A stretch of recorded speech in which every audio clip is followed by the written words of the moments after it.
The tide is truly turning. The Constitutional Court in Austria is now kicking off and asking the government to justify all these massive restrictions in the name of public health.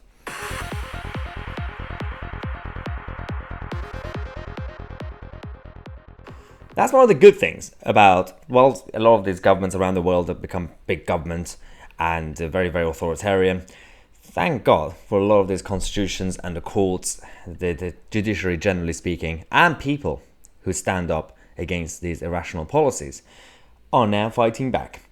The Constitutional Court in Austria has sent a notice to the government to ask them to justify, it's a proper investigation to actually justify the reasoning and the impact that these policies have had over the last couple of years, especially the recent ones. They've been hardcore with lockdown again on everything, on people's mental health, on hospitality sector, especially that one, and of course, just generally speaking, the economy and the people's jobs.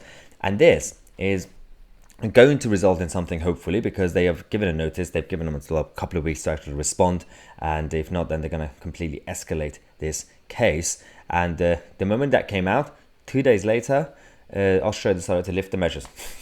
There were some of the measures that obviously they had in terms of going against the mandates, like strict mandates that they had.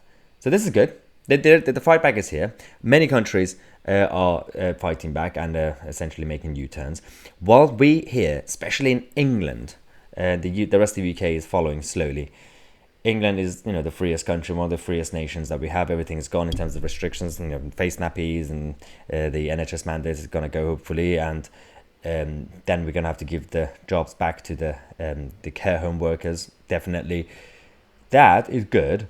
But then there is still an also isolation and testing. If it's about public health and it's about the impact that it's had, just generally speaking, public, they said the fight was global. Then from our side, it's also global. We have to speak on behalf of Austrians. We have to speak on behalf of Canadians, Australians, people in New Zealand and many other countries, the Netherlands, who are still fighting back. We have to force and create a narrative to start these investigations and inquiries. Otherwise, what's the point? There's absolutely no point in actually being the silent majority. One of the issues that they have, or one of the questions that they want to find out is by what factor does wearing an FFP2 mask indoors or outdoors actually reduce the risk in terms of transmission? These specific technical questions need to be sorted out, especially when it comes to coverings and obviously things like this and everything else. In this country, for example, the rule of 6. Why not 5? Why not 7? The whole Scotch egg nonsense and everything else that we had. Why 10 p.m. curfew? And do you know that was completely counterproductive? Let's actually do a proper investigation to find out what's going on. And it was because of these guys.